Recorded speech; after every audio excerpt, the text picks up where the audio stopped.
Hey guys, Siddharth here. Welcome back to the channel Thesaurus Trader Sit. I hope you are having an amazing Tuesday and begin करते हैं with our learning and analysis for next day. तो Nifty का मैंने 5 minute time frame पे अभी chart open कर लिया है एंड अगर आपको याद होगा तो मैंने कल के एनालिसिस वीडियो में मैंने क्लियरली मेंशन करा था कि आज का जो मार्केट है वो बहुत ही केयरफुल होकर ट्रेड करने का है।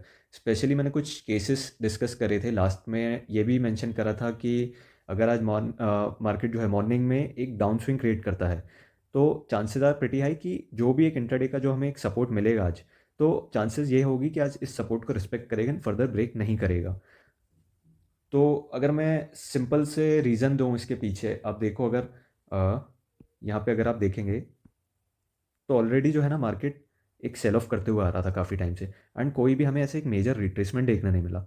तो होता क्या है ना, ऐसे में अगर हमें और एक फर्दर एक्सटेंडेड सेलिंग देखने मिलती है तो हाई प्रोबेबिलिटी हो जाती है कि मार्केट जो है एक सपोर्ट के बाद अब और नीचे नहीं जाएगा। स्पेशली 1 या 2 दिन तक तो ऐसा हमें देखने मिलता है। इवन अगर इसका मेजर डायरेक्शन होगा भी अभी नीचे जाने के लिए तो एक पुल बैक हमें चाहिए ही चाहिए जहाँ पे हम फर्दर इसके ब्रेक का एक्सपेक्टेशन कर सकते हैं। तो ये एक रीज़न था एंड अगर मैं चार्ट को थोड़ा सा और जूम आउट करूँ तो यहाँ पे आप ऑब्जर्व करिए, ये जो एरिया है यहाँ पे एक अच्छा सपोर्ट की तरह भी एक मार्केट ने एक्ट करा है पास्ट में। तो फर्दर एक हमने आज यहाँ पे इसका ब्रेक देखा तो चांसेस यही रहते हैं कि वापस से एक इमीडिएट पुल बैक आएगा, क्योंकि हम ऑलरेडी एक बहुत ऊपर से गिरते हुए आ रहे हैं। तो ऐसे में अगर आप सपोर्ट के आसपास डाउन साइड का प्लान कर रहे हैं तो काफ़ी एक रिस्की गेम प्लान है वो आपके लिए। एंड आप में से अगर आज किसी ने ये ट्रेड लिया भी होगा, मान लेते हैं अगर किसी ने ये ट्रेड लिया भी होगा यहाँ पे कहीं पे भी डाउन साइड के लिए एंट्री करी भी होगी एंड मैं तो कह रहा हूँ उसको प्रॉफिट भी हुआ होगा, बट ये ट्रेड कंप्लीटली उसने आउट ऑफ रैंडमनेस लिया होगा and the person would be lucky जिसने यहाँ पे आज प्रॉफिट बनाया होगा, क्योंकि मेरे अकॉर्डिंग ये बिल्कुल भी सेफ और एक कैलकुलेटेड सेटअप नहीं है। तो ऐसे में बेस्ट होता है आप ट्रेड को अवॉइड करिए। एंड मैंने एक चीज़ और कल क्लियरली मेंशन करी थी कि अगर ऐसा कुछ होता है, जब भी ऐसा कुछ होता है एंड आप अगेंस्ट द ट्रेंड ट्रेड लेते हैं, मान लीजिए आज आपने अपसाइड का प्लान करा होगा, तो उसमें कुछ चीज़ें ध्यान रखने की रहती हैं कि first thing is against the अगर ट्रेंड है तो बेस्ट थिंग इज़ कि आप ट्रेड ही मत लीजिए। सेकंड बेस्ट थिंग, अगर आप ट्रेड लेते भी हैं तो उसमें आप कन्फर्मेशंस यूज़ करिए। ठीक है, कन्फर्मेशंस क्या होते हैं, बेसिकली एक स्ट्रेंथ देखी जाती है कि बायर्स की एक अच्छी स्ट्रेंथ देखने मिले, कहीं पे पहला हमें सपोर्ट मिल जाए देखने, एक मार्केट की हम रेंज क्रिएट कर लें। ठीक है, सेकंड कन्फर्मेशन क्या होता है कि आप पुल बैक्स का वेट करिए, जैसे ये एक पुल बैक था, फर्स्ट पुल बैक यहाँ पे ये आया था। ठीक है, देन फर्दर अगर हम कन्फर्मेशंस की बात करें या कंफर्मेशन नहीं तो मैं बोलूँगा एक सेफ ट्रेड की बात करें तो अपने एसएल को बहुत हमेशा ना कैलकुलेट करके रखिए एंड लास्टली क्वांटिटी जो है वो बहुत स्मॉल रखिए। तो इसमें हमेशा अगर आप गलत भी होते हैं ना तो आप छोटे लॉसेस से गलत होंगे, जो कि एक बहुत अच्छा क्वालिटी है एक ट्रेडर का कि अगर उसको गलत होना है तो उसके लॉसेस हमेशा ना छोटे होने चाहिए और कैलकुलेटेड होने चाहिए। अब अगर मैं अपनी एंट्री की अगर आज मैं बात करूं, जो मैंने आज क्या ट्रेड लिया था, तो मैंने आज अराउंड इस एरिया के आसपास मैंने कहीं ट्रेड लिया था।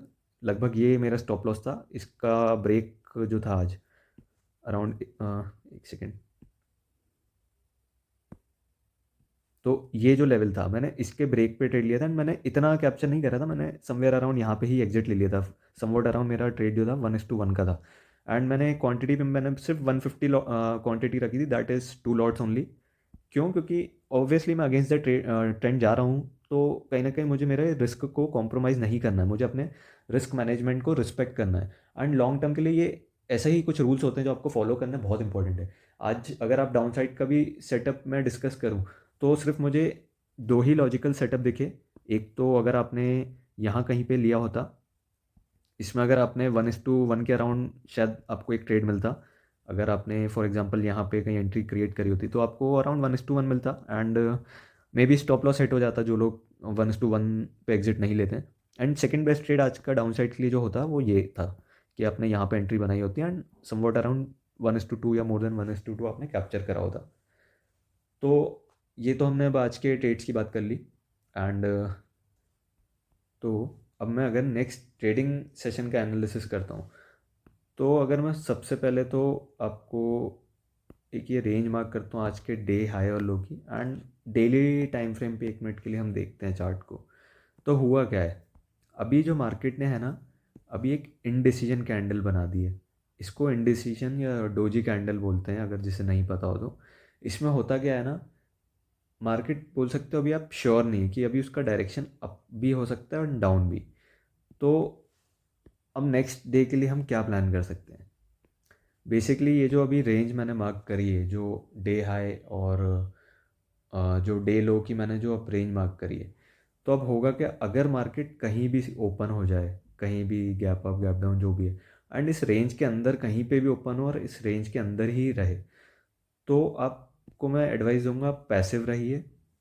अब डाउन साइड के लिए हम कब प्लान करेंगे, जब इस रेंज का ब्रेकआउट होगा, एक हेल्दी वे में ब्रेकआउट होगा, एंड कुछ पुल बैक सेटअप मिलेंगे कि मान लीजिए मार्केट ने ब्रेक करा, कुछ पुल बैक करा एंड देन फर्दर कुछ कंटिन्यू करता है, तो ही हम शॉर्ट करना प्रेफर करेंगे। एंड सिमिलरली अब अपसाइड के लिए भी अब कब प्लान होगा, जब मार्केट इसको ब्रेक करेगा हेल्दी वे में एंड कुछ कन्फर्मेशन मिलेंगे, पुल बैक मिलेगा, तो ही अब आप अपसाइड के लिए प्लान करिए। वरना अराउंड ये जो 200 पॉइंट्स के बीच में अब मार्केट जो चलेगा, तो ये बेस्ट होगा स्कैल्पर्स के लिए। एंड इसके अंदर मैं पैसिव रहना ही पसंद करूँगा ऐसे मार्केट में। एंड अभी के लिए मुझे ऐसा लगता है कि ये जो अभी सपोर्ट बन गया है, फ़िलहाल के लिए मार्केट इसको रिस्पेक्ट करना चाहिए, एंड प्रोबेबली यहाँ से हमें कुछ अपसाइड का मोमेंटम देखने मिल सकता है। कब मिलेगा, मे बी कल, may be next to next day, अभी उसकी कोई श्योरिटी नहीं है। तो गाइज अभी के एनालिसिस में यही है। एंड आज के अगर आपने वीडियो में देखा होगा, काफ़ी लर्निंग्स थे, छोटे छोटे हमने काफ़ी पॉइंट्स डिस्कस करे कि कैसे आपको मार्केट में प्ले करना है, कब पोजीशन साइजिंग छोटी रखना है, कैसे एक ट्रेंड को आइडेंटिफाई करना है, उस ट्रेंड के अगर आप अगेंस्ट में ट्रेड ले रहे हो तो उसको कैसे मैनेज करना है। बेसिकली रिस्क मैनेजमेंट पर कभी आपको कॉम्प्रोमाइज़ नहीं करना, एंड कैसे अगर आप एक प्री प्लान्ड होके एक प्रॉपर सिस्टम के साथ ट्रेड लेते हैं, तो आपको कितनी क्लैरिटी होती है नेक्स्ट ट्रेडिंग डे के लिए। ठीक है, तो ये सब पॉइंट्स हैं जो हमें हमारे लिए मतलब बहुत इंपॉर्टेंट है फॉर लॉन्ग टर्म ट्रेडर। अगर आप बिगनर हो तो हमेशा इन पॉइंट्स पे मतलब फोकस करो कि आपका रिस्क मैनेजमेंट ही आपको सर्वाइव करने में मदद करेगा। प्रॉफिट से ज़्यादा ना आपको रिस्क मैनेजमेंट पे वर्क करना है। And as I always keep stressing that first learn करिए, पेपर ट्रेडिंग करिए, don't use your real money. तो जितना आप पेपर ट्रेड करके करेंगे उतना ही आपको कॉन्फिडेंस आएगा। जितनी बार आप पेपर ट्रेड करोगे उतना आपका एक बोल सकते हो कि मार्केट को लेके ना आपकी अंडरस्टैंडिंग बढ़ेगी। तो अगर आपको ऐसे और वीडियोस देखने, ऐसे और कॉन्सेप्ट पसंद आ रहे हैं या ऐसे और कॉन्सेप्ट डिस्कस करने हैं, तो चैनल को लाइक करिए, सब्सक्राइब करिए एंड वीडियो को शेयर करिए। So I think that's it for today's video, and wrap करते हैं। सिद्धार्थ है साइनिंग ऑफ।